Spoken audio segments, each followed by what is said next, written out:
Seja bem-vindo nessa noite. Eu queria que você agora, enquanto ainda está de pé, dissesse para essa pessoa que está ao seu lado assim: eu sou abençoado. Se você está dizendo isso com esse ânimo todo, eu fico até com medo do que está acontecendo aí nesse coração. Diga para 3 pessoas: eu sou abençoado.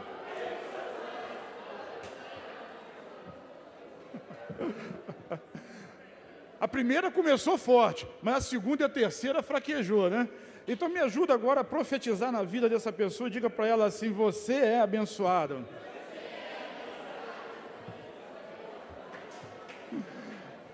Quantos abençoados eu tenho aqui nessa noite? Dê um forte aplauso ao Senhor. Dê a Ele a glória, a Ele a honra, a Ele o louvor. Poder, honra, glória, louvor e majestade sejam dadas unicamente, exclusivamente a Ele. Aleluia. Amém. Se assente no seu lugar. Eu tenho algumas coisas importantes para falar com vocês nessa noite, porque o mês de outubro começou, e começando o mês de outubro, começa também o mês de aniversário do Projeto Betel. São 17 anos que nós estamos completando nessa semana. 17 anos. Quantos anos? Está rompendo a adolescência, né? Vai entrar aí na juventude. São 17 anos, desde 2003, lá de outubro de 2003 até outubro de 2020. E esse ano nós vamos ter uma celebração especial para o aniversário da igreja. Nós não vamos ter uma grande conferência aberta, mas nós vamos ter uma conferência interna, e nós vamos ter nesse ano, no ano de 2020, o tema Uma Igreja que Ora. Qual o tema? Eu creio que essa semana ainda isso vai estar aí nas mídias sociais. Uma Igreja que Ora. Esse vai ser o tema da conferência Betel 2020, nos seus 17 anos. As celebrações vão acontecer, preste atenção, dias 23 e 24. Que dia? 23 é sexta-feira, confere aí para ver se eu não errei o meu calendário. 23, terça, sexta, quinta é outra história. 23, sexta-feira, e 24, sábado. A conferência sempre a partir das, sexta-feira, 20 horas, e sábado, 19 horas. Amém? Vai ser uma bênção extraordinária, né? Dudu está me lembrando ali, não esqueci na verdade, mas na quinta-feira, dia 22, nós vamos abrir os trabalhos, mas aí vai ser uma conferência mais interna para líderes, para Ministério de Louvor, Ministério de Dança, equipe ministerial. Não é aberto para todos os irmãos, vai ser isso na quinta-feira, mas aberto para toda a igreja, sexta-feira, dia 23, 8 da noite, e sábado, dia 24, às 19, 7 horas da noite. Quem me entendeu, diga amém. Repete comigo: uma igreja que ora. Uma igreja que ora. E quando a gente vai se aproximando do aniversário, a gente dá um presente para o aniversariante. Eu não sei se você está me entendendo. Quem é o aniversariante? É a igreja, é o prédio, somos nós, todos nós, é o ministério. E quem é que vai dar o presente para o aniversariante? Se você tem fé, diz assim: eu. Se você não tem muita fé, vira para a pessoa que está do seu lado e diga assim: você. Mas não vai sair dessas duas pessoas. Ou sou eu,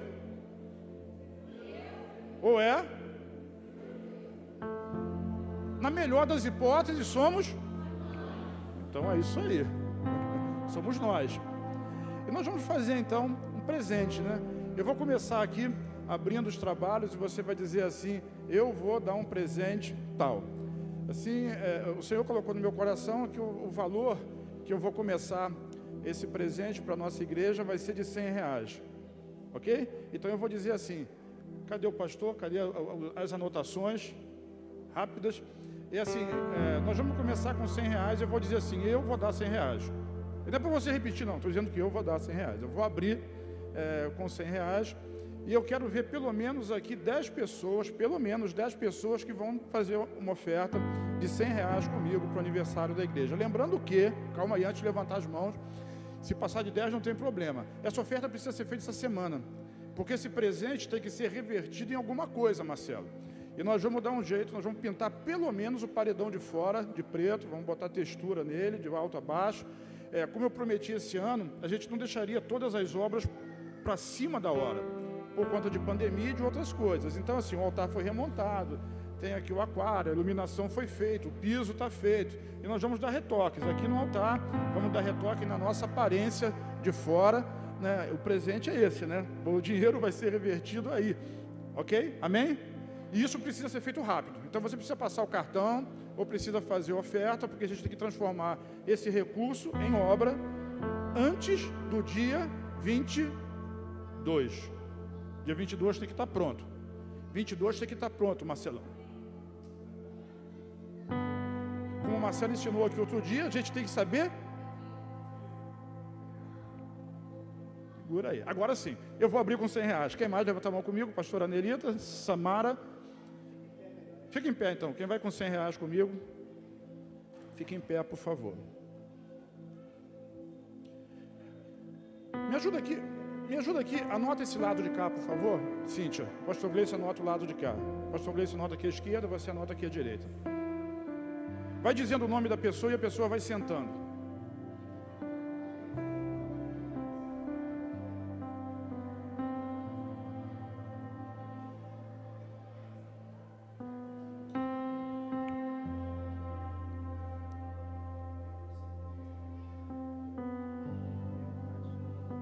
Lá atrás, ó.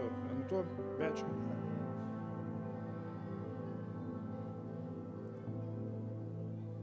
Amém? Fechamos os 100. Está fechado aqui?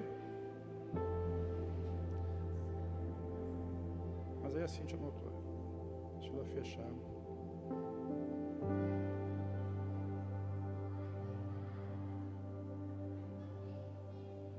A segunda remessa é a cota, são os cotistas de 50, né?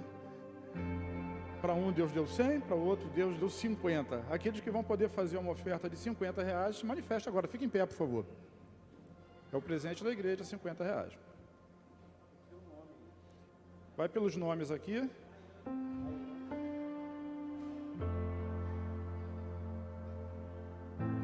Do lado de cá também, está livre por 50, tá?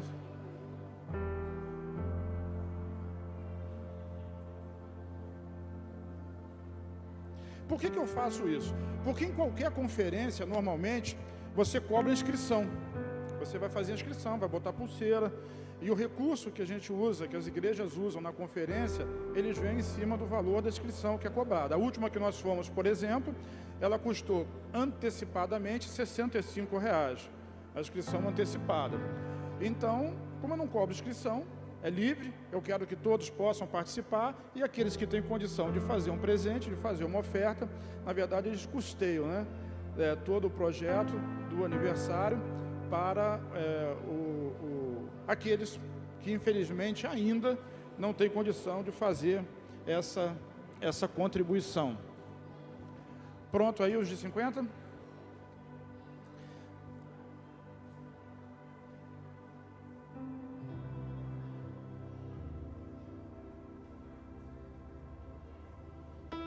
A última etapa, então, a última cota, são aqueles que vão poder ofertar R$20. Quantos?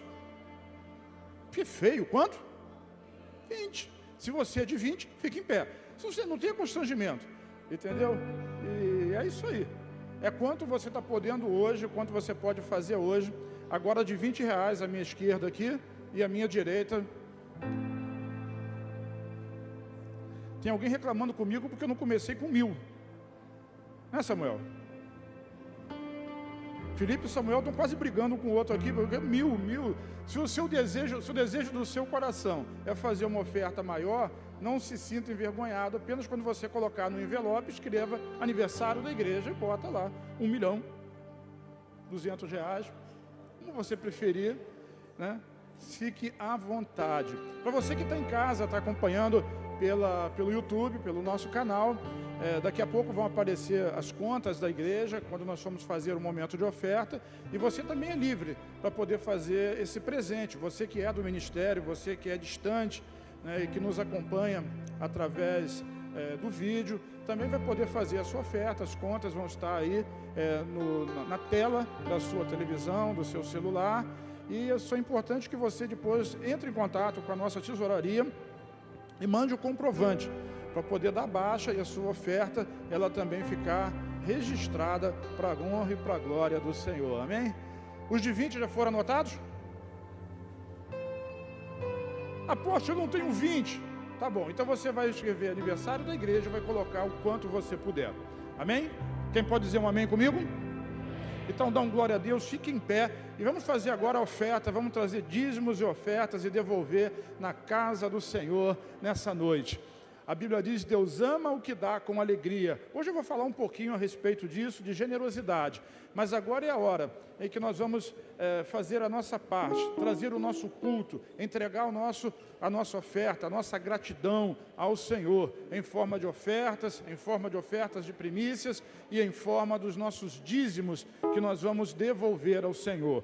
Como eu tenho dito, não chegue no altar sem fazer um pedido, sem colocar um pedido, desejo do seu coração. Deus é bom, repete comigo, Deus é bom. Deus é bom.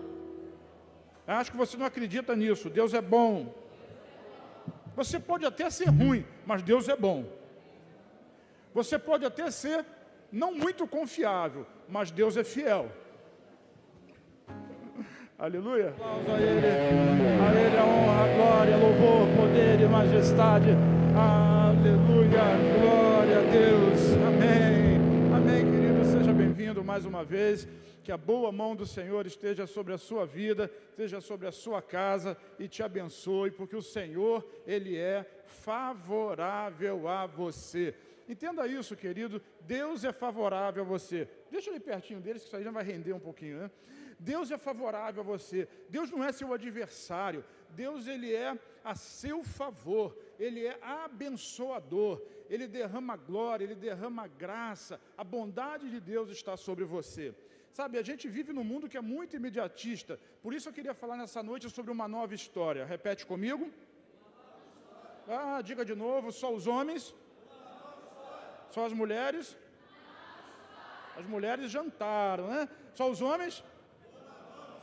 Esses homens, só tem você aqui, David. Os outros eu não consigo escutar nada. Uma nova história. Uma nova história está sobre nós, está sobre a nossa vida. É uma história de bênção, uma história de alegria. Sabe, a maioria das pessoas não consegue nem ler direito o Velho Testamento. Não consegue entender, tem dificuldade de compreensão, tem dificuldade de passear ali nas leis, entender por que Levítico fala tanto de sacrifício, de oferta, e de oferta de cordeiro morto, oferta de ovelha, de pomba, de farinha, e lei disso, lei daquilo. Não consegue entender porque existe tanta genealogia, tantos números, porque os profetas falam tanto em maldição, mas mesmo assim, eles desenvolvem, por conta da pregação evangélica que é feita em muitos púlpitos, eles desenvolvem um temor, diga temor. As pessoas hoje estão pintando Deus como um Deus mau, como um Deus vingativo, e quando a gente fala da justiça de Deus, a gente entende, ao invés de pronunciar a bondade, a justiça de Deus fazer a coisa certa, a coisa justa e a coisa boa, a gente fica colocando sobre Deus uma expectativa de castigo, de punição. E a verdade é que no Antigo Testamento, existia muito essa atmosfera de punição, de você cumpriu a lei, você é abençoado. Você não cumpre a lei, logo você fica debaixo de maldição. E é preciso que eu esclareça isso. Talvez seja hoje uma aula, uma conversa entre nós. E eu queria que você saísse daqui leve, feliz, abençoado, tendo a noção exata de por que você faz a declaração, eu sou abençoado. Isso não é um jargão, isso não é uma palavra de ordem, de uma torcida. Não, isso é uma verdade bíblica sobre a sua vida. Eu sou abençoado, você é abençoado. E no meio de tanta situação, eu preciso ler e mostrar isso na Bíblia para você. No livro de 2 Coríntios, no capítulo 5, no versículo 17, tem um texto que você sabe de cor, mas apesar dele estar memorizado na sua mente, apesar de você conhecer isso de trás para frente, de frente para trás, é preciso compreender que existe ali uma verdade muito mais profunda, muito mais intensa, do que simplesmente a gente ler e passar batido por ele. 2 Coríntios 5,17 diz assim: e assim, se alguém está em... Se alguém está em Cristo, nova criatura, as coisas já, eis que tudo se fez novo. Quem está em Cristo é nova criatura, é uma nova criação. Quando entrega a vida para Jesus, o seu espírito, ele renasce, ele é recriado. Você não sente isso. A maioria das pessoas não percebe isso, não é sensível ao corpo, mas é uma verdade espiritual que acontece no seu coração. Você passa a ter um espírito recriado, um espírito novinho. Aquele que não se matriculou ainda no curso de maturidade, no cursão, precisa se matricular para ter esse entendimento. Aquele indivíduo que nasce de novo, que levanta a mão, que aceita Jesus, naquele momento o seu espírito ele é recriado. Por isso Jesus, quando ele fala, diz assim, o espírito na verdade está pronto. Diga assim para a pessoa que está ao seu lado, o seu espírito está pronto. Mas Jesus faz uma alerta, diz assim, porém a carne é fraca. A fraqueza está na carne, mas o seu espírito está pronto. Então quem está em Cristo é uma nova criatura, já está, já é, não vai ser no futuro. Tem muitos irmãos que ficam achando que no futuro vão alcançar um nível maior, um nível mais profundo de santificação, e quando encontrarem esse nível maior, esse nível mais profundo de santificação, vão ser ouvidos por Deus. Mas hoje, enquanto estão vivendo nesse sistema raso de santificação, porque você conhece a si próprio, você sabe qual é a sua conduta, quais são os seus pensamentos, e você sabe que do ponto de vista da lei de Deus, você está sempre devendo. E aí não consegue perceber a verdade bíblica de que em Cristo eu sou uma nova criatura. As coisas velhas já passaram, e as coisas agora são novas. Então repita comigo, a novidade de vida para mim. Nós estamos vivendo debaixo disso. E eu queria aprofundar essa situação para você perceber amplamente o quanto você é abençoado por Deus. Como eu vinha dizendo, os púlpitos das igrejas, inclusive nós aqui, sobretudo no encontro com Deus, quando ministrávamos quebra de maldição, falávamos muito de dois assuntos que precisam ser bem entendidos no nosso meio. O primeiro deles é maldição hereditária. Repete. O segundo deles é semeadura e colheita. Então a gente falava sobre isso, embora do púlpito eu não pegasse muito sobre esse assunto, mas no encontro tinha ali 1h30, 2 horas, que isso era bastante falado, bastante declarado. Mas é importante nós entendermos e conceituarmos isso e posicionarmos as ideias dentro das suas respectivas posições. É verdade, sim, que a maldição hereditária é algo que está na Bíblia, é algo que é muito franco, é algo que é muito falado na Bíblia, mas sempre no Antigo Testamento. No Antigo Testamento existia a aplicação dessa maldição sobre as pessoas, por quê? Porque elas viviam debaixo da lei, viviam debaixo do castigo, do rigor, e para ser abençoado no tempo do Antigo Testamento, você precisava cumprir todos os mandamentos. Por isso que a Bíblia diz que Jesus olhou do céu e não viu nenhum justo, porque ninguém era capaz de cumprir todos os mandamentos. Por isso Deus enviou Jesus. Enviou quem? É por isso que a gente canta a Ele a glória, porque Ele cumpriu, porque Ele pagou, porque Ele fez aquilo que nós não poderíamos fazer. Se nós vivêssemos no tempo do Antigo Testamento, antes de Jesus nascer, nós estaríamos debaixo desse mesmo legado de maldição. A maldição continuaria sobre nós. Mas é importante, então, a gente perceber que hoje, diga assim, hoje, eu sou nova criatura. Quando a gente diz as coisas velhas, o que é velho e passou? Esse peso, esse jugo, esse castigo da lei, ele já ficou para trás. Hoje nós vivemos debaixo de uma nova dispensação, do tempo da graça e do favor de Deus. Diz amém. Você é abençoado. Só por isso, você já pode se considerar abençoado. Você peca e não cai fogo do céu e consome você. Você amaldiçoa o irmão e nem por causa disso a terra se abre e engole você. Seu filho não morre por causa disso. Você não fica doente por causa disso. Diga assim, eu sou abençoado. Começou a entender porque a sua história mudou? Se fosse lá, eu queria ter conhecido Davi. Se você vivesse na época de Davi, você viveria debaixo dessa maldição. Se você conhecesse Isaías, você viveria debaixo dessa maldição. Mas quem é que você conhece hoje? Diga assim, eu conheço Jesus. E por isso, sou nova criatura. Não vivo mais debaixo dessa maldição. Mas vamos ver os textos bíblicos para a gente poder entender melhor. Repete comigo assim: o fim da maldição hereditária para quem está em Cristo. A base dessa palavra está em Êxodo capítulo 34, versículo 7. Êxodo capítulo 34, versículo 7, Moisés diz assim, falando a respeito de Deus, que guarda a misericórdia em 1000 gerações, que perdoa a maldade e a transgressão e o pecado, ainda que não inocente o culpado, e visita, o que diz ali? Visita a iniquidade dos pais nos filhos, e nos filhos dos filhos, até a... Quem conheceu o seu avô aqui? Conviveu com seu avô? Alguns, né? Ok. Eu não conheci nenhum dos meus avós. Avós, né? As avós eu conheci. Quantos conheceram os bisavós? Abençoados. Quantos conheceram, quem vem depois do bisavô? Tataravô. Quantos conheceram o tataravô? Só um? Só um não, já é uma coisa. Você sabe o que o seu tataravô fez? Eu nem conheci ele, não sei nem o nome dele. Não sei o nome do meu bisavô, não sei o que ele fez, não sei o que ele fazia, não sei o que ele falou. Conheci o meu pai, os meus avós também não conheci. Mas se nós vivêssemos debaixo daquela época, o que ele está dizendo, deixa o texto, por favor, ele está dizendo que Deus visita a transgressão, a iniquidade, o pecado, está ali, está vendo? Iniquidade dos pais, nos filhos e nos filhos dos filhos, até a 3ª e 4ª geração.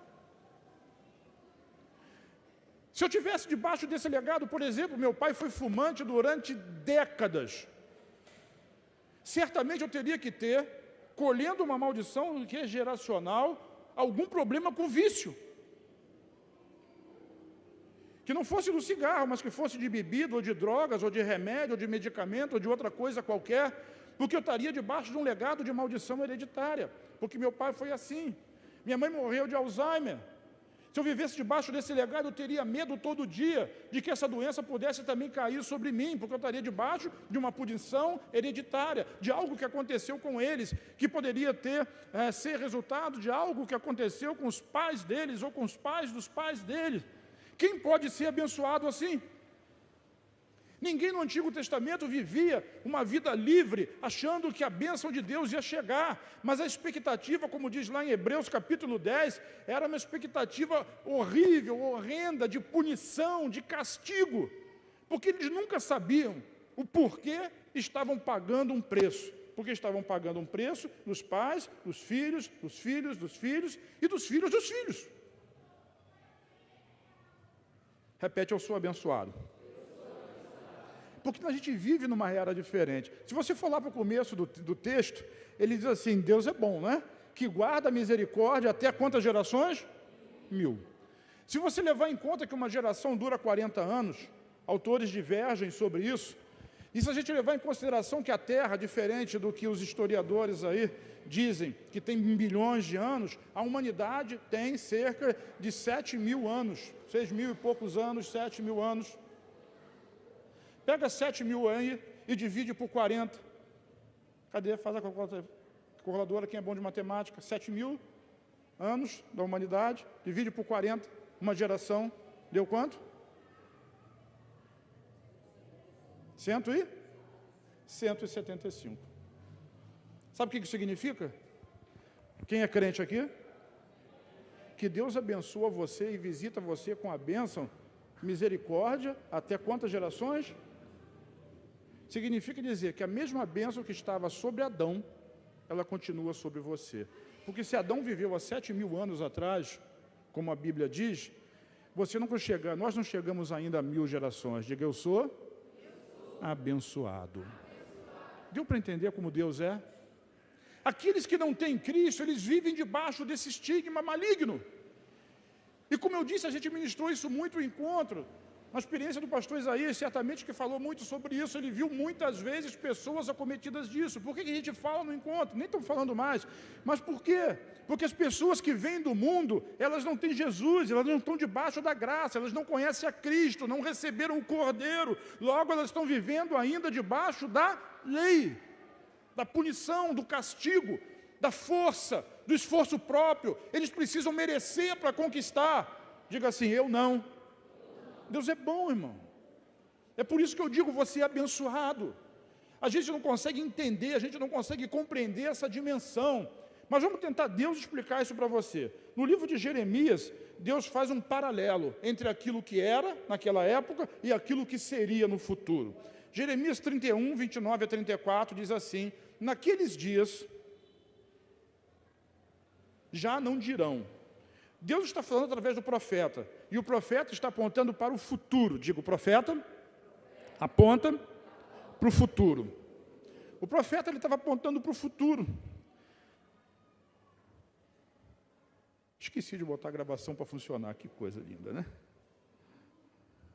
Amém. O profeta ele estava apontando para o futuro, ele está dizendo assim, naqueles dias já não dirão, os pais comeram uvas verdes e os dentes dos filhos é que embotaram. Isso era um ditado popular naquela época em Israel.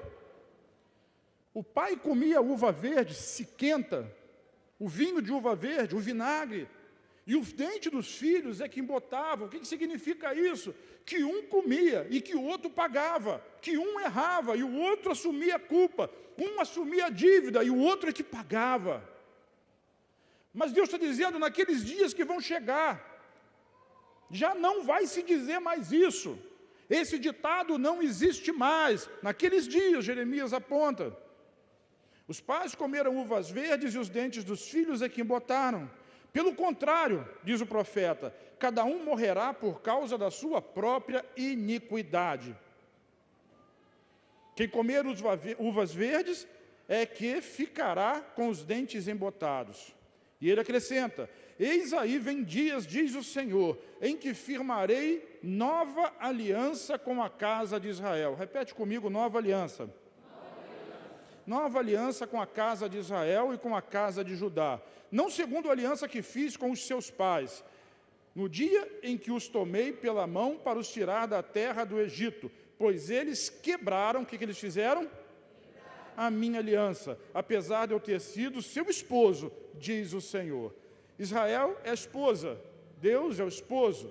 Hoje, Jesus é o noivo, a igreja é a sua noiva. Deus está dizendo que naqueles dias, quando Ele tirou o povo de Israel do Egito, e o povo, Ele disse, tudo o que o Senhor mandar, nós faremos. Então Deus colocou a lei, e o povo não conseguiu cumprir a lei nem por alguns dias. Quebraram a aliança. E porque quebraram a aliança, foram conduzidos ao cativeiro. Jeremias foi o último profeta a pregar em Judá. Israel, a terra do norte, já havia caído. E Judá estava há dias de ser invadido por Nabucodonosor e virar ali prisão, né, ficar no cativeiro da Babilônia. Eles não conseguiram cumprir a lei, ninguém consegue. Por isso Deus, através do profeta, diz assim, olha, vocês, esse povo aí vai para o cativeiro, porque quebraram e transgrediram a lei. Mas dias virão em que não vai se dizer mais em Israel, os pais comeram uvas verdes e os dentes dos filhos embotaram. Naqueles dias, Deus está profetizando, farei convosco uma nova aliança. Uma nova aliança. Quem comeu uva verde vai ficar com a boca siquenta. Mas eu não vou comer uva verde e o Daniel vai ficar com a boca siquenta. Isso não existe mais. Diz amém. Diga assim, eu sou abençoado. Eu não sei quantas vezes o meu pai comeu uva verde. Mas o que eu sei é, eu nunca fiquei com a boca cheia de cica porque meu pai comia uva verde. Não é isso? Porque eu vivo debaixo de uma nova aliança. Aqueles dias que o profeta diz assim, naqueles dias, sabe quem está vivendo naqueles dias? Pergunta para quem está do seu lado aí, sabe quem é? Sou eu. Nós não estamos nós não estamos mais debaixo dessa regra. Essa regra é antiga. Aquele que está em Cristo, nova criatura é. As coisas, eis que tudo se fez. Deus está falando ali 700 anos antes, não, minto, uns 500 anos antes. de Jesus vir ao mundo, e ele está dizendo ali com toda a clareza, ele está falando, vem dias, diz o Senhor, versículo 31, em que firmarei uma nova aliança com a casa de Israel e com a casa de Judá, não segundo a aliança que fiz com seus pais, no dia em que os tomei pela mão para tirar da terra do Egito, pois eles quebraram a minha aliança, apesar de eu ter sido seu esposo, diz o Senhor, porque essa é a aliança que farei, diga assim, essa é a minha aliança. Essa é a aliança que farei com a casa de Israel depois daqueles dias, diz o Senhor. Na mente lhes imprimirei as minhas leis e também no seu coração as escreverei. Eu serei o seu Deus e eles serão o meu povo. Não ensinará jamais um ao seu próximo, nem cada um ao seu irmão, dizendo, conheça o Senhor, porque todos me conhecerão, desde o menor até o maior deles, diz o Senhor. Pois, quem lê comigo essa última frase?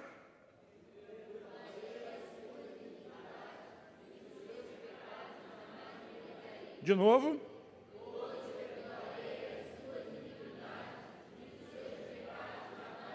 Perdoarei as suas iniquidades e dos seus pecados.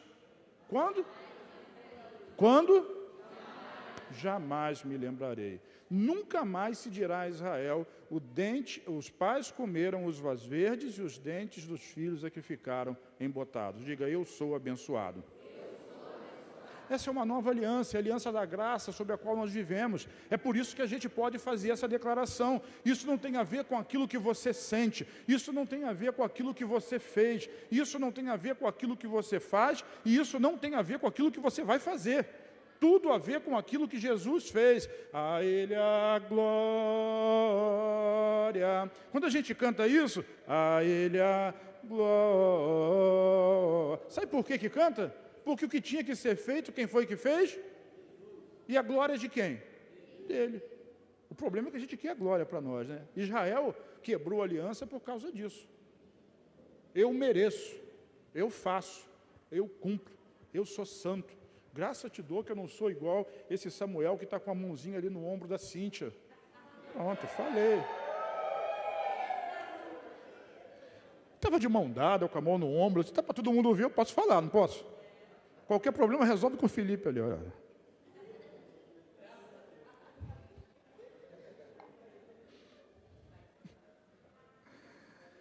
Não sou eu, é ele. Essa é a graça, não a graça por ser irônico ou ser engraçado, mas esse é o favor de Deus da nova aliança, não tem a ver com aquilo que você fez, não tem a ver com aquilo que o seu pai fez, tem a ver com aquilo que Jesus fez. Diga, eu sou abençoado.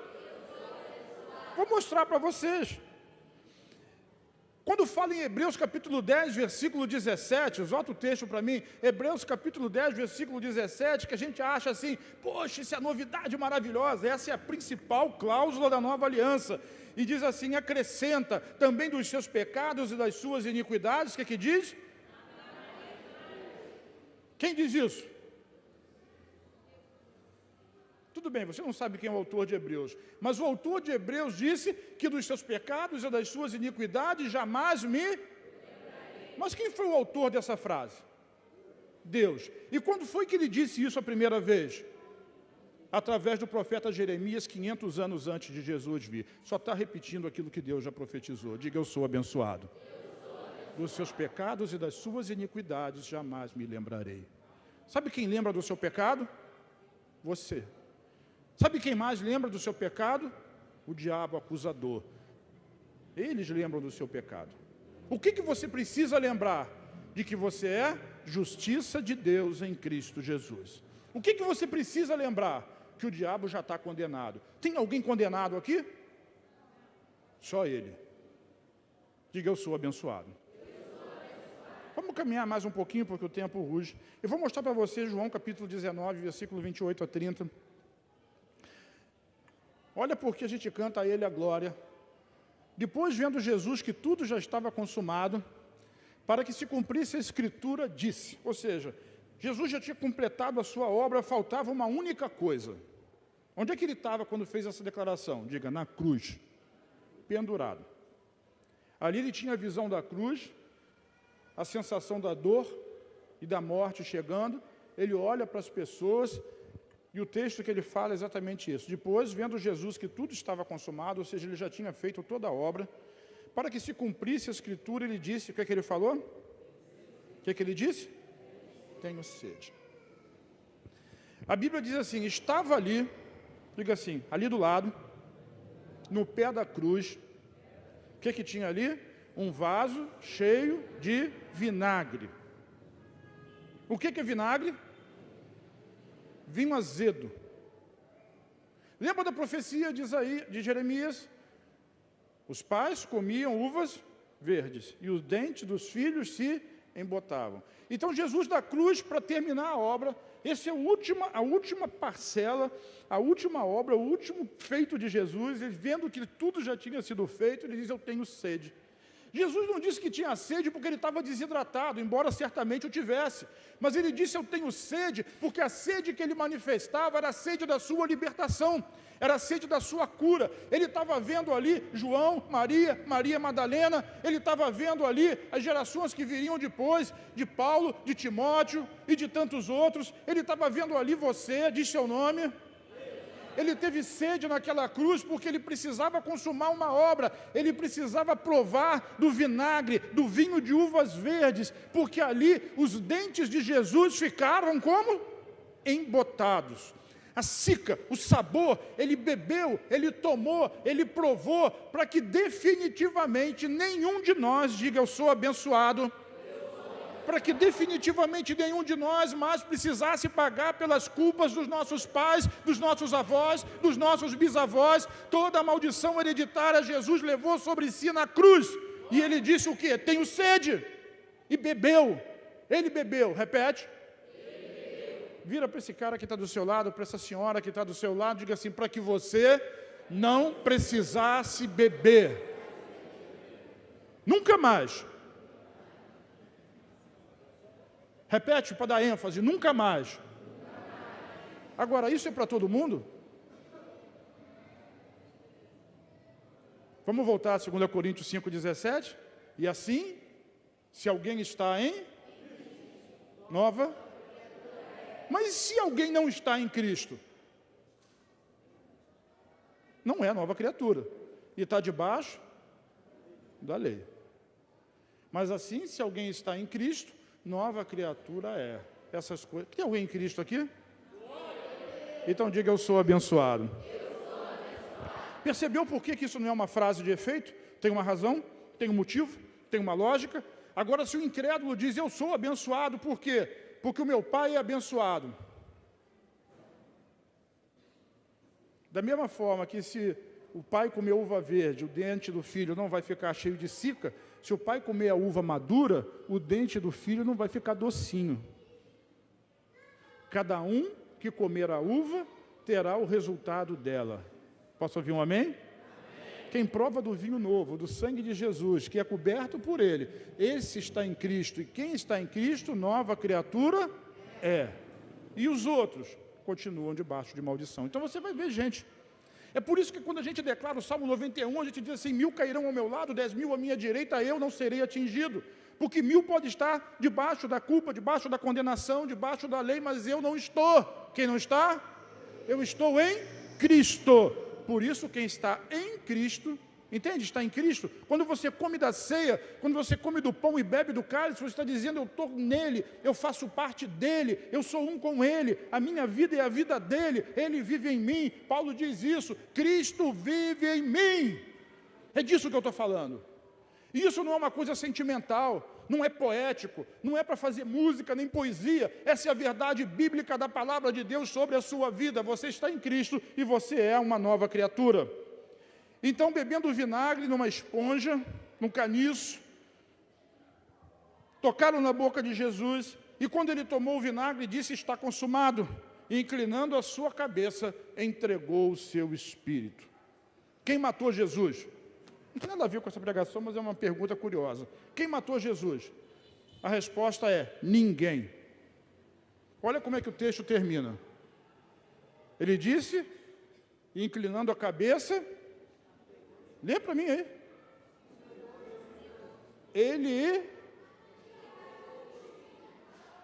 Quem matou Jesus? Ninguém.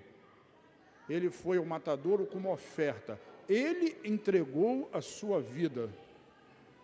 As pessoas dizem, o judeu matou Jesus, o romano matou Jesus. Ninguém matou Jesus. Jesus é uma oferta de Deus para a salvação e para a justificação de todo homem. Ele se entregou. Querido, preste atenção, ninguém nesse mundo tinha poder de matar o Filho de Deus. Se ele não deixa, se ele não permite, se ele não entrega, não há como tirar a vida dele. Quando ele foi tentado, ele disse assim, gente, eu posso chamar 12 legiões de anjos, se eu quiser. Se ele bate com força no chão, tem terremoto e abre aquela terra no meio. Ele entregou a sua vida por amor. Diga, eu sou abençoado. A gente não dá valor a isso, a gente dá valor ao que diz a notícia. Ao que diz na internet, que é fake, a notícia do jornal. Mas a palavra de Deus a gente não dá o devido valor e a gente não consegue desfrutar da verdadeira bênção do Senhor que está sobre a nossa vida. Diz assim, eu estou entendendo. A segunda coisa, vamos partir para frente. Durante a semana vocês discutem isso na célula. Ouçam novamente a mensagem que vai estar gravada no YouTube. Se precisar, manda a mensagem para mim. Diga assim, semeadura e colheita para quem está em Cristo. Isso é uma outra história do Antigo Testamento, e eu não vou dizer que você não vai achar na Bíblia. Assim como acha maldição hereditária, você também vai achar semeadura e colheita de pecado. Mas sempre vai encontrar isso no Velho Testamento. Diga assim, isso o quê? Essa é coisa de professor, né? A gente acaba de dizer uma coisa, o que foi que eu disse? Desistir de ser professor. É melhor pregar para a igreja. Aquele professor é caxia, a prova dele é difícil, né? Não, ele falou tudo, depois perguntou o que ele disse, e ninguém ouviu. O que vai fazer? Desistir de ser professor. Então isso, semeadura e colheita, o quê? Semeadura e colheita, você vai achar no Antigo Testamento. Quer ver uma curiosidade bíblica? Oséias capítulo 8, versículo 7, bota aí. Oséias 8, 7. Alguém já ouviu falar isso aí? Quem semeia? Pergunta para quem está do seu lado, sabia que é a Bíblia? Ficou achando que é ditado popular, né? Eles semeiam vento e colhem. Eles plantam vento e colhem. Está lá na Bíblia, Oséias. E tem um monte de outros textos no Velho Testamento que fala a respeito disso. Não dá aqui, não tenho tempo de mencionar todos. Coloquei esse porque é curioso. Muita gente trata disso como um ditado popular e não se atenta de que é uma verdade bíblica que aconteceu na Antiga Aliança. Na Antiga Aliança, aquilo que você plantava, você colhia. Aquilo que você semeava, você colhia. E ele faz a ênfase ali dizendo aquilo que você, ou a quem semeia vento. O que é vento? Vento é vento. Qual a diferença de um vento para uma tempestade? A gente aqui no Rio de Janeiro não tem muito esse hábito, né? Se for perguntar para a Moná, para o Daniel, que viveram lá na Flórida, eles sabem perfeitamente a diferença de um vento forte para um furacão, para uma tormenta. Uma vez eu estava lá na Flórida, passeando lá perto da onde morava, a gente estava no shopping, e um amigo de Miami, assim, muitos quilômetros, 4 horas de distância, ligou para mim, Fernando, foi? Jorge, o pai da Helena, alguns de vocês conhecem. Você está onde? Eu estou no shopping. Vai para casa, porque está vindo uma tormenta aí. E eu fiquei pensando, o que é tormenta? O que é tormenta? Aqui a gente não tem muita noção do que é isso. Aqui chove forte. E venta. Quando eu saí quando a gente saiu do shopping, eles vão lembrar disso, tinha umas palmeiras grandes que elas já estavam assim, envergadas assim. E você olhava assim, tinha uns 2 ou 3 carros no estacionamento. Todo mundo já tinha, ó. Semeia vento, colhe. A gente não sabe aqui no Rio de Janeiro bem o que é uma tempestade. Mas quem semeia vento, só para você ter uma ideia, colhe tempestade. No último ano deles ano deles de Miami, fiquei muito preocupado, porque chegou um furacão, como é que era o nome do infeliz? Irma. Isso? Irma. E o bicho ia passar no meio de Tampa, né? Em cima da casa deles. Tenso. E o mesmo Jorge que ligou para mim, mandou um áudio para mim de dentro do banheiro da casa dele quando o furacão passou em Miami. E você só ouve assim, e ele dizendo, eu estava dentro do banheiro. Porque se alguma das proteções das paredes rompe, das janelas rompe, e o vento entra dentro de casa, tudo que está dentro de casa vira uma arma. Imagina um vidro quebrado e voando dentro de casa. É como se uma faca estivesse voando, uma bala de revólver, e você está sujeito a morrer.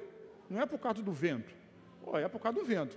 Mas aquilo que o vento, o estrago que o vento faz dentro de casa. Não levou no telhado, não levou a casa, não. É só você ficar dentro de casa e o vento entrar pela parede. Isso que você vê aí, corrente de ar, que você fica, pelo amor de Deus, uma corrente de ar na minha casa, porque aqui no Rio de Janeiro é quente, no meio de um furacão, ele mata você e a sua família.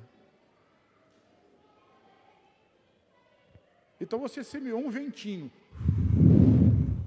e colheu uma tempestade. Quem pode dizer que é abençoado com uma expectativa de colheita dessa? Uma outra característica de colheita é que você planta hoje, mas quando é que você colhe? Depende, né? Depende do que você plantou. Mas você nem lembra do que plantou. Então você vai viver uma vida constante. No Antigo Testamento era assim, era viver uma vida constante com a expectativa de tormenta, de tempestade, de problema, de medo. Lá não podia dizer, eu sou abençoado. Até os profetas, até os reis tinham dificuldade de poder dizer, eu sou abençoado. Porque quem é que está livre de fazer uma semeadura errada? Quem está livre de pecar? Todos transgridem a lei. Todo mundo vai plantar alguma coisa ruim. E vai acabar colhendo uma tempestade de desgraça na sua vida. Vira para quem está do seu lado e me ajuda, diga assim, você é abençoado. Consegue entender por que a gente diz isso? Olha a diferença do que era. Aquela lá chama-se dispensação da lei. Nós estamos vivendo debaixo da dispensação da graça, do favor de Deus, da bondade de Deus sobre nós. E a principal cláusula dessa nova lei, desse novo testamento, dessa nova aliança, é dos seus pecados e das suas iniquidades, não me lembrarei mais. O livro de Gálatas fala muito sobre isso, eu queria começar lendo Gálatas 6, eu vou ler do versículo 6 até o versículo 10. Gálatas 6 diz assim, e o que é instruído na palavra, reparta de todos os seus bens com aquele que o instrui. A Bíblia, quando fala de semeadura e colheita, e ela fala, o Novo Testamento fala de semeadura e colheita, mas apenas em dois sentidos diferentes. Quantos sentidos?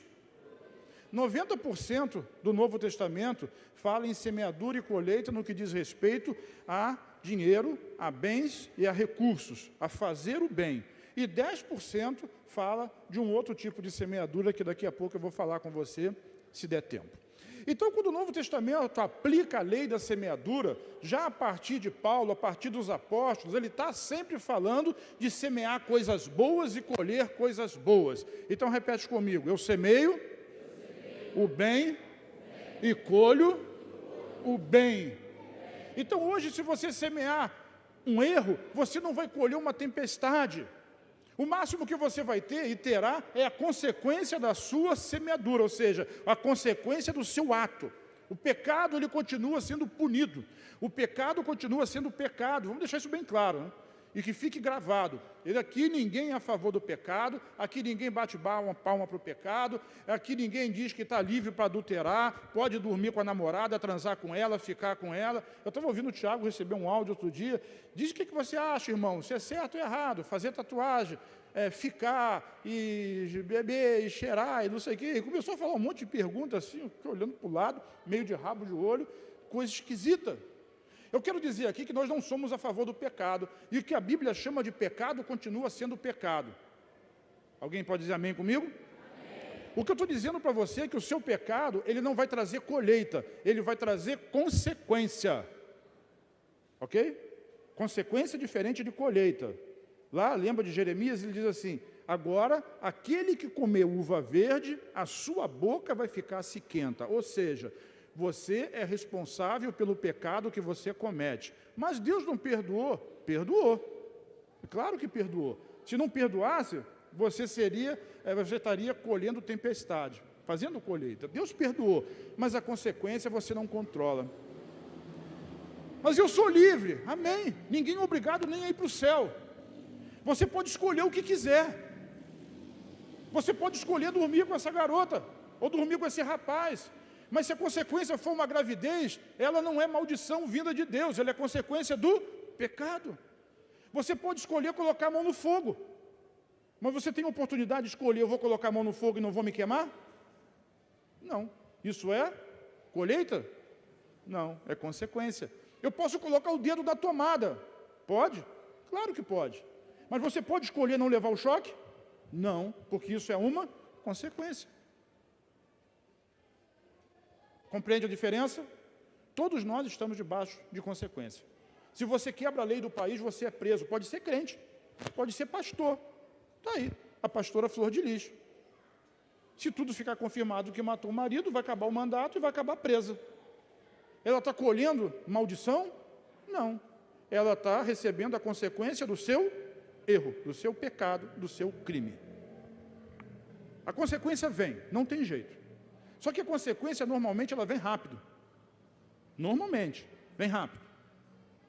Mas a colheita a gente não sabe quando vem. Eu planto hoje, vou colher quando? Não sei. Se for alface, daqui a alguns dias.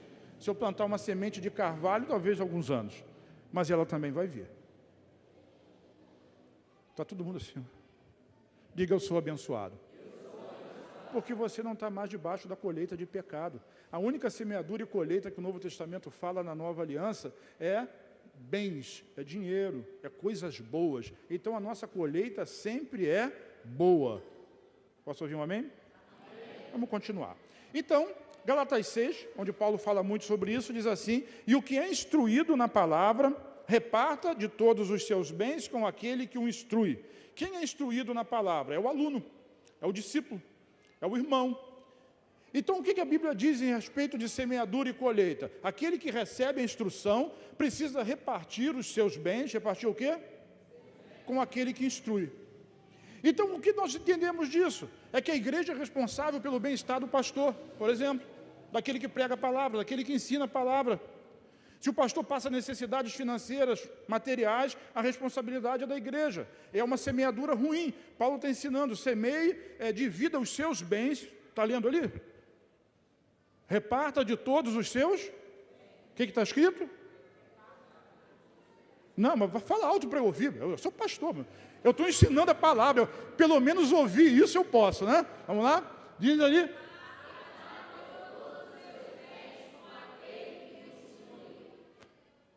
Pastor, paga Coca-Cola para mim? Hã? Pago. Mas tem alguma coisa invertida. O ensinamento de semeadura e colheita é aquele que aprende, precisa repartir os seus bens com aquele que planta. Alô? É assim. E se eu não repartir? Não repartiu, problema seu. A sua semeadura não existe. Quem não planta, logo não colhe. Mas eu sou amaldiçoado? Não, nunca vai ser amaldiçoado. Mas vai deixar de ter, obviamente, uma colheita boa. Porque quem não planta, não colhe. E Paulo começa falando a respeito disso. Quando a gente fala de primícias aqui, tem gente que não consegue entender, porque primícia é uma coisa do Velho Testamento que o sacerdote recebia. Eu não sou o sacerdote. Eu não sou o sumo sacerdote. Não fui, não sou e nunca serei. O nosso único sumo sacerdote é Cristo. Posso ouvir um amém? Amém. Mas todas as vezes que você entrega uma oferta, um dízimo, uma primícia, o homem recebe, mas o homem recebe fisicamente, mas quem recebe a oferta sempre é Cristo. Já viu Jesus do lado do gasofilácio? Já viu essa história, né? E ele ficava ali. Por que ele ficou ali? Porque era um símbolo de que todas as vezes que você vem ao gasofilácio, você está ofertando na igreja. Então vai comprar um ventilador, vai botar o som, vai botar ar-condicionado, enfim, mas quem recebe sempre é Cristo. Ok? Amém? Então Paulo está ensinando. Porque tem pastores que passam dificuldade, que precisa trabalhar a semana inteira, ter 2, 3 empregos, já tive 5, irmão. Eu já dei aula em 2 faculdades, dirigia polo de faculdade, trabalhava no Estado, trabalhava no Federal, fora a igreja. Então o ensinamento da Bíblia é que aquele que é instruído na palavra, ele tem um compromisso com Deus de repartir o quê? Os seus bens. Não é repartir o seu tapinha nas costas. Deus te abençoe, pastor. Amém. Mas isso não é o seu bem, não é o seu recurso. É distribuir, é repartir com aquele que instrui os seus recursos. Então, quando a gente faz oferta de primícias, por que eu mantenho essa oferta? Porque é uma oferta de honra. É uma maneira de você honrar o pastor, o seu pastor. Eu recebo as primícias, porque eu reparto a palavra, eu semeio então eu instruo. E é uma forma de eu ser retribuído nisso. Quem está me entendendo diz amém. Eu sou obrigado a fazer isso. Irmão, ninguém é obrigado a nada. Você não é obrigado nem para o céu. Se quiser ir para o inferno, é com você mesmo. Não é obrigado. E assim, tem muita gente que vai, porque as pessoas querem merecer. Eu quero merecer ir para o céu, eu sou bom, eu não tenho pecado, eu não mato, eu não roubo, eu não xingo. Está igual o fariseu era assim. Outro dia eu falo sobre isso, né? A única vez que Jesus ficou irado, que foi registrado na Bíblia, por que Jesus ficou com raiva, ficou irado e foi registrado? Mas isso é para uma outra hora. Então a semeadura é isso, a gente precisa compreender isso. A semeadura está sempre relacionada a alguma coisa financeira e de bens. Vamos continuar. Eu acho que a questão daquele que instrui você já entendeu. Entendeu? Diz amém? Entendeu? Tá amém. Glória a Deus. Vamos em frente.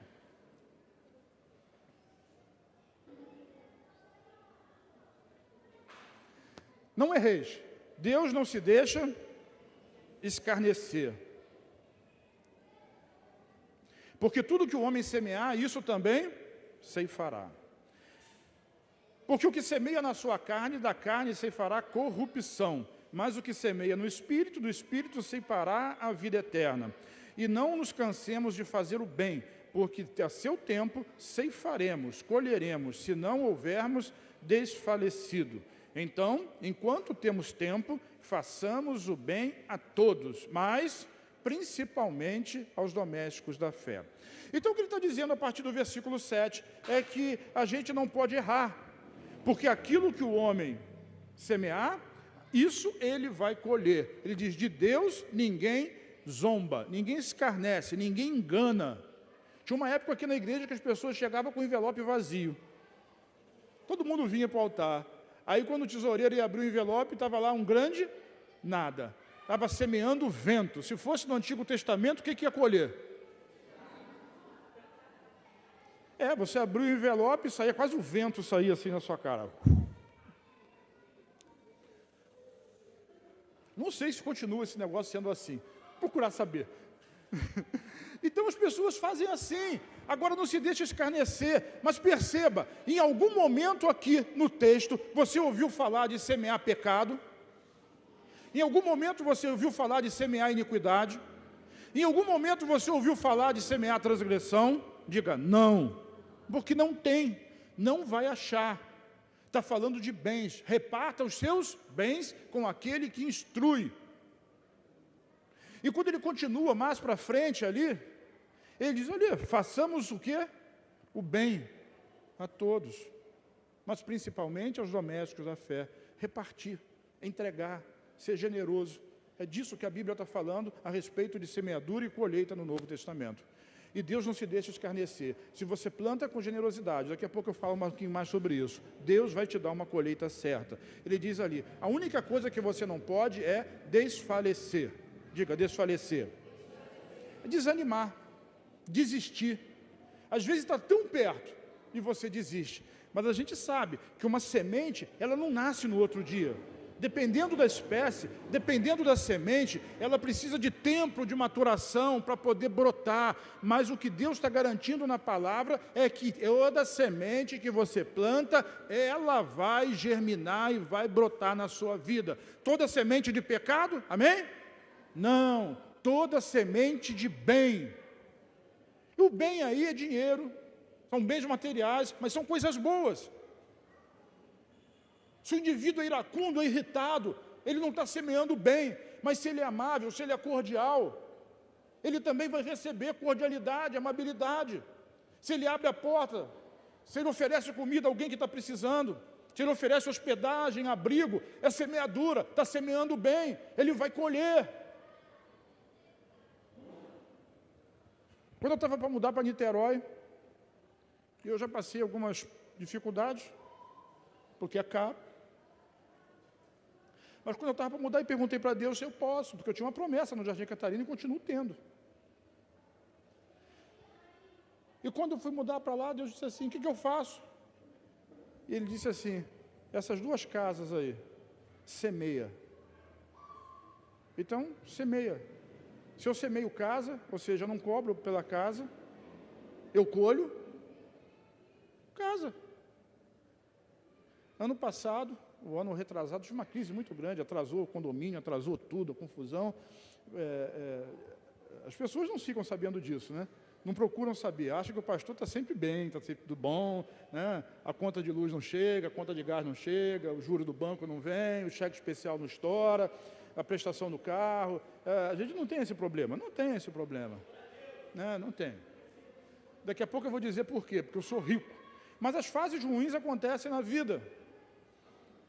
E o condomínio ligou para o meu inquilino, para o meu senhorio, né? O inquilino sou eu. O Roberto está lá no Canadá, o cara ligou para o Canadá para dizer que eu estava devendo 3 meses de condomínio.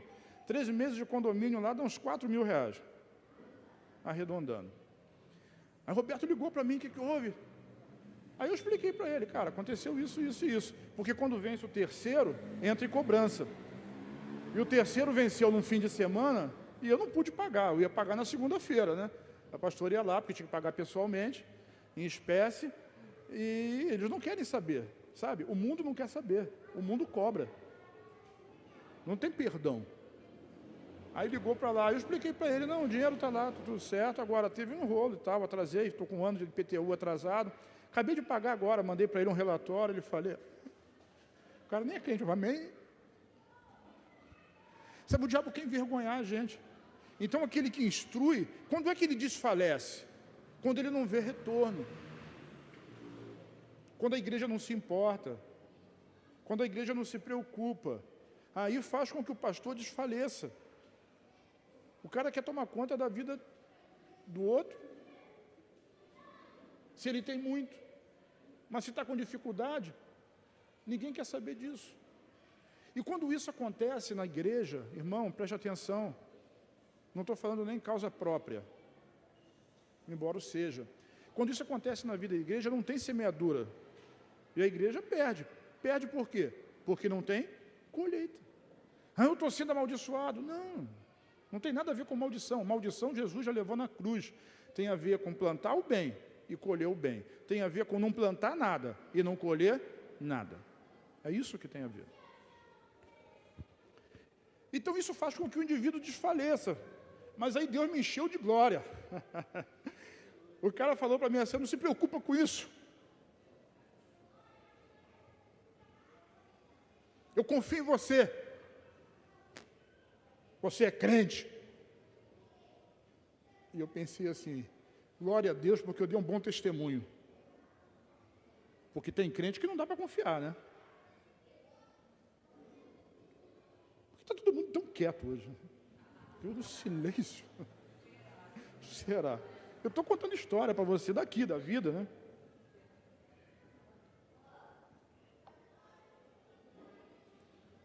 Para você ficar feliz, a gente não tem um centavo. Eu estou levantando oferta. Nós compramos um sítio da 44 semana. Agora não tem mais aluguel. Agora o sítio é Betel. Porque assim, sabe, as pessoas ficam achando, a igreja vive porque eu sou fiel. Não. Não. A igreja sobrevive porque Deus é fiel. E Ele não é fiel porque Ele me deve. Ele é fiel porque Ele é. Ele é bom porque Ele é. Ele não é bom respondendo à minha bondade. Ele continua bom. Você peca, Ele continua bom. Ele continua bom para você. É por isso que a gente diz, eu sou abençoado. Simples assim. E às vezes o diabo quer nos envergonhar, mas a gente sai fortalecido. Nenhum empresário dessa igreja, debaixo da palavra do ano da abundante chuva, vai ter prejuízo esse ano, muito pelo contrário, vai prosperar, vai contratar, vai abrir porta em nome de Jesus. Mas eu sou empregado, vai ser promovido, e só fica desempregado se for preguiçoso.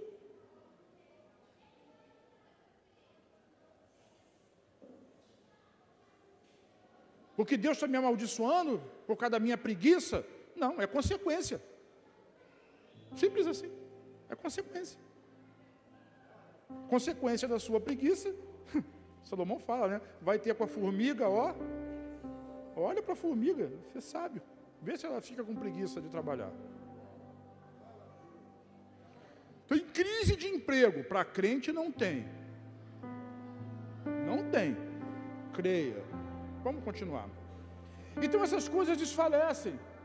E às vezes a gente faz uma semeadura e semeia, não vê colheita e desiste. Não desiste, não desanima, não deixa de plantar, porque a seu tempo você vai colher. Deixa eu adiantar por causa da hora, porque tem um versículo aí que é o versículo 8. Bota o 8 para mim, Levi. Porque esse versículo 8 faz muita confusão. Então deixa eu explicar para você, antes que alguém queira, na sua célula, no seu trabalho, em qualquer lugar, deixa eu ensinar. Porque o que semeia na sua carne, da carne ceifará corrupção. Mas o que semeia no Espírito ceifará a vida eterna. Ali não está falando de vida eterna no céu. Para começo de conversa, a palavra ali, vida, no original é zoe, eu já ensinei para você, é vida abundante. E quando fala semeia na carne, a gente logo entende que semear na carne é pecado sexual. O espírito está pronto, a carne é fraca. Aí o cara pensa logo, é promíscuo, promiscuidade, adultério, fica olhando pornografia, é homossexual, ou é alguma coisa relativa a isso. Não, irmão. Carne na Bíblia não é pecado sexual. Pecado sexual chama de pecado sexual. Carne na Bíblia, a essência do ser humano. Quem é nascido do Espírito é Espírito. Mas quem é nascido da carne é carne. Carne é o ego. O que é carne? É o eu. O ego é a carne. Está baixinho também.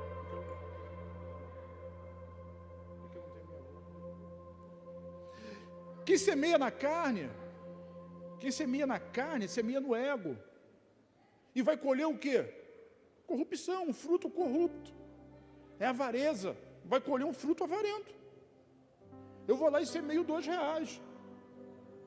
Se você só tem R$2, amém. Se você só tem 10, amém. Mas se você tem 200 e coloca 2, a sua semeadura é uma semeadura na carne, no ego. O ego é egoísta. Por isso o nome é ego. O ego quer guardar para si. O ego quer acumular. O ego quer ter uma... Hoje não se usa mais poupança, né? Mas o ego quer ter uma carteira já é complicado, mas é uma carteira de investimento, né? Pompuda. O ego quer ter um carro novo. O ego quer comprar o tênis da última marca. O ego quer comprar roupa de marca. O ego quer comprar o iPhone 12 que nem saiu. O ego quer. E quem semeia na carne é quem está semeando no ego. O ego é egoísta, o ego só se preocupa consigo próprio. E o que Deus está dizendo é que pessoas que são assim vão colher um fruto corrupto. Porque a sua semeadura é corrupta, é avarenta. É disso que está falando. Mas e quem semeia no Espírito? Quem semeia no Espírito é generoso. É como Deus. E vai colher o quê? Vida. A tradução do português deu vida eterna, mas zoe, aquela vida que Jesus disse, vida abundante. O ladrão não vem senão matar, roubar e destruir. Eu vim para que tenham vida, e vida em abundância. É disso que está falando. Semeadura e colheita tem sempre a ver com recurso, com bem, com dinheiro, com coisas boas, com fazer o bem. E quem semeia isso, colhe isso. E quem não semeia não colhe. Ou quem semeia com avareza, vai colher um fruto corrupto, ou seja, um fruto também com avareza. Quem está me entendendo diz amém. Glória a Deus. No outro dia eu abriria até para perguntas, né? Mas a gente não tem tempo para isso. 2 Coríntios capítulo 9, versículos 6 e 7. Coloca para mim. Paulo, ele vai enfatizando mais, dizendo assim, isso afirmo. Aquele que semeia pouco, também pouco. E o que semeia com fartura, também colherá com... Cada um contribua, cada um faça o quê? Aqui fala PEC? Não é pecado, é contribuição. É dinheiro, é fazer o bem. Cada um contribua segundo tiver proposto no seu coração. Não com tristeza, não porque é obrigado, Porque Deus ama só um tipo de pessoa, aquele que dá com alegria. É semeadura. Essa é a semeadura do Novo Testamento. É a alegria de dar, de repartir, de contribuir, de participar. Quem está me entendendo diz amém. Então sempre a semeadura ela é proporcional, a colheita ela é proporcional à semeadura que a gente está fazendo. Agora, quando nós ficamos ricos, eu queria chamar a atenção disso, porque muita gente na igreja, ele trabalha muito na base da barganha. Lohan entende muito bem disso. Não porque ele fique fazendo barganha, mas ele veio de um lugar que fazia muita barganha, né? Muita barganha. Você não fica rico porque você semeia muito. Sinto dizer isso para você. Vira para quem está do seu lado e diga assim, sinto muito. Porque se a sua riqueza viesse na base da sua semeadura, da sua generosidade, você ia bater no peito diante de Deus e dizer assim, eu sou rico porque eu sou bom. E ninguém é bom diante de Deus. Ou todos nós somos, mas bons por um motivo. Eu quero mostrar o motivo para vocês.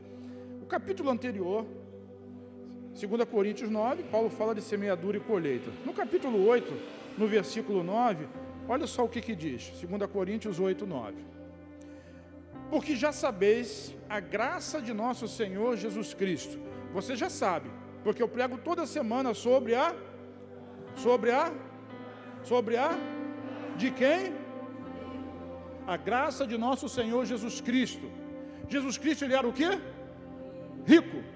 E por amor diga assim, por amor a você. Bota o dedão aí. Por amor a você. Ele é rico, mas ele se fez pobre. Para que pela sua pobreza, pobreza de quem? De Jesus, para que pela sua pobreza, ele era rico, vamos interpretar o texto, irmão. Ele era rico e se fez, para que por causa da pobreza dele, ou seja, dele se fazer pobre, ele nos fez o quê? Ricos. Agora você diz, desculpa, eu sou rico em Cristo Jesus. Todo crente é rico. Mas eu não recebi ainda. Se não recebeu ainda, aí sim, ou é porque não plantou, ou é porque plantou mal. Mas a sua riqueza vem de Cristo na cruz. Diga, a minha riqueza vem de Cristo e ela foi conquistada na cruz. Não dá tempo de eu falar, mas a pobreza é maldição. E como eu falei da maldição hereditária, da Gálatas capítulo 3, versículo 15, diz que Jesus levou sobre si todas. Eu disse? As nossas maldições, inclusive a maldição da pobreza. E as pessoas nos acusam, e alguém vai ver esse vídeo em algum lugar e vai querer acusar também, dizendo que a igreja usa da boa-fé das pessoas para pedir dinheiro. Por isso que eu fiz oferta antes.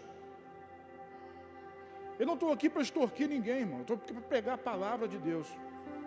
O indivíduo pode ser rico na sua própria força? É claro que pode. Tem um monte aí. É claro que pode. Mas ele é pobre para com Deus. Ele pode ser rico no dinheiro, ter a conta bancária abastada e viver com medo o tempo inteiro de falir. Nós não temos esse medo. Nós semeamos no Espírito e do Espírito colhemos a vida abundante. Irmão, Deus é generoso. Deus é generoso e ofertou Jesus. Jesus é generoso e se ofertou a si mesmo. Eu li um texto para vocês que Deus diz assim, eu sou o seu esposo, Israel. E Jesus diz, eu sou seu noivo, igreja. E disse assim, maridos, vocês têm que ser generosos, amai as vossas esposas. Está falando de generosidade, de bondade, de amor, de entrega, de oferta. Se preocupe com isso. Tem alguém entendendo? Aí não planta, depois não sabe por que não colhe.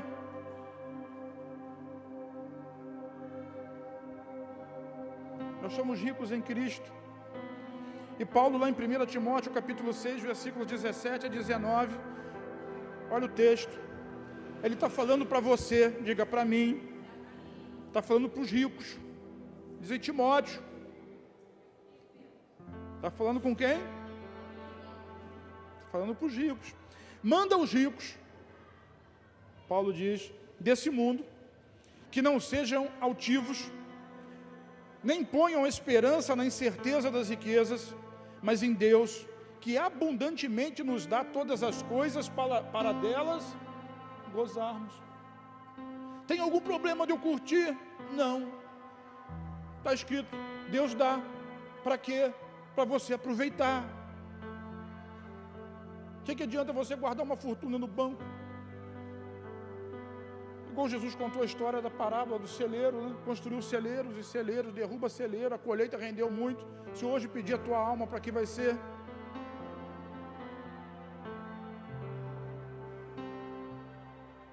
Tem gente ligada ao tráfico que constrói fortunas na contravenção, está debaixo de maldição, raramente duram 30 anos, mas deixam fortunas para a família. Vai estudar a fortuna que ficou de dinheiro de contravenção, de crime, e ver o que acontece com essas famílias. Sem Jesus não subsiste, porque eles vão colher aquilo que foi plantado. O dinheiro da corrupção não vale a pena. Dos políticos, vai ver a história dos políticos e olha a enfermidade na vida deles, loucura, filho morrendo novo, acidente, avião cai, desgraças acontecem, estão debaixo disso. Diga, eu não. Eu sou o quê? Eu sou abençoado. Olha a diferença. Essa é a diferença que Deus propõe. Nós vivemos debaixo de uma aliança nova. Então ele continua dizendo para os ricos: façam um bem, enriqueçam em boas obras, reparta de boa mente e sejam comunicáveis. O cara ganhou dinheiro, nunca mais você acha ele, nunca mais ele vem na igreja. Todo fim de semana ele está ocupado, no iate, na mansão, está viajando. Sejam comunicáveis. Deixa as pessoas achar você. É disso que está falando. Ele ali, não sou eu não, né? Que vocês entesorem para si mesmos um bom fundamento para o futuro, para que possam alcançar a vida eterna. Volto a dizer, a vida eterna aqui é a vida abundante. Deixa eu explicar uma coisa para vocês. Vocês vão receber depois esse estudo. Um conselho aos ricos, eu separei agora sistematicamente. Não coloquem sua esperança na riqueza. Repete, não coloquem. A nossa esperança sempre está em Deus. É Ele que me faz rico. Por quê? Porque o rico desse mundo está sempre preocupado com o resultado da Bolsa de Valores. Está sempre preocupado com quem é o presidente, com qual é a política do governo, se existe um fake, se existe isso ou se existe aquilo, porque tem medo de perder. Mas aquele que é rico para com Deus, ou que Deus deu riqueza para ele, esse não perde, não empobrece, não vai falir e não vai quebrar. Por isso que eu disse, nenhum dos nossos empresários vai ter prejuízo nesse ano de pandemia. Creia nisso. Confie em Deus que nos dá todas as coisas. É Deus quem dá. Quem dá? É Deus quem dá. Jesus era rico e se fez pobre, para que na pobreza dele nós pudéssemos enriquecer. Está entendendo? Não fica depois reclamando, chorando. Por que crente é pobre? Porque crente acredita em tudo, menos na Bíblia. Não parece nem crente. Não consegue acreditar na palavra. Terceiro conselho, faça o bem. Fazer o quê? Repartam de boa mente, sejam acessíveis. Deixa as pessoas encontrarem você. Ajuda. Semeia. Faça o bem. Seja hospitaleiro. É rico? Quer ser rico para quê?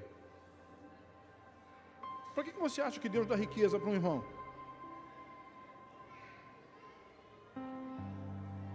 Para comprar a calça do último modelo? Mas eu gosto tanto. Compra. Não estou dizendo que está errado ou que é pecado usar um Rolex no seu braço. Mas olha o conselho, vocês que são ricos, repartam de boa mente. É repartir, é dar, é abençoar. Qual a maior parte da riqueza? É sua. Mas não vai durar para sempre. E aí ele diz mais aqui, entesorem para um tempo futuro. Esse entesourar para um tempo futuro não é para o céu. No céu você não vai precisar de dinheiro. Lá é rua de ouro. É melhor do que ouro. Mas o ouro é o que a gente conhece de mais precioso. Lá você não precisa de dinheiro. Mas isso é como José fez. Deus chamou José e deu a ele sabedoria, e ele entesourou, ele enriqueceu e enriqueceu o Egito, porque no futuro, diga, no futuro, haveria fome. Irmãos, o mundo tem trevas, a luz está sobre nós. Então você também guardar recurso, não está errado. Errado é você gastar o que você não ganha. Mas quando você é liberal na sua generosidade, Deus providencia uma colheita paralela, perpendicular à semeadura que você fez. Você não vai passar necessidade. Deus não se deixa zombar. Lembra do texto de Gálatas lá? A Deus não se zomba. Aquilo que o homem planta, isso ele colhe. Deus não fica devendo. Ele é rico. Coração. Já? Pô, eu ia contar uma história para vocês, mas não dá tempo. Eu vou encerrar. E vou caminhar para o final. Deus não se zomba. Aquilo que você planta, você colhe. E você vai colher aqui. É a vida abundante que Deus prometeu. Você vai andar de carro novo, mas também vai patrocinar a abertura de igrejas. Nós vamos abrir projeto Betel em outros lugares. Mas cadê a sua semente? Não é uma barganha com Deus, é você ter o fruto da sua generosidade. Você é generoso porque Deus foi generoso com você. Então nós aprendemos, e assim como nós aprendemos, nós entregamos, nós nos comportamos, assim nós somos. Diga, eu sou abençoado. O último tipo de semente é a semente da palavra. É o texto da parábola do semeador que todo mundo conhece. A Bíblia no Novo Testamento fala de semear bens ou fala de semear a palavra. E a expectativa de quem semeia a palavra é que essa palavra surja efeito, ou seja, que essa semente brote. Então eu estou aqui hoje, não estou aqui falando ao vento, não estou aqui pregando ao léu. A minha expectativa é que a semente da palavra, ela encontre terra boa no seu coração. A parábola do semeador fala sobre isso, 4 tipos de solo. Solo à beira do caminho, solo pedregoso, no meio de espinhos e terra boa. E se essa palavra encontrar terra boa nessa noite, a terra boa do seu coração vai frutificar. Essa é a semeadura da palavra que o pastor prega, que o mestre ensina, e a gente espera o quê? Que a vida dos irmãos seja abençoada, que haja libertação, que haja cura, que haja provisão, que haja felicidade na sua vida, que a shalom de Deus, que a paz de Deus, ela seja abundante no seu coração, que você tenha a vida eterna, não pelos seus méritos, mas pelos méritos de Jesus, que você seja abençoado.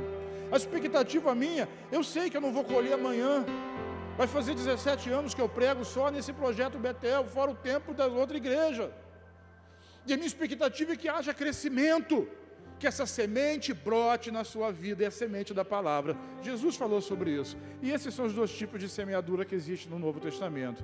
Semeio a palavra, semeio bens. Semeio a palavra, semeio bens. E a seu tempo eu vou colher. Quem está comigo, diga amém.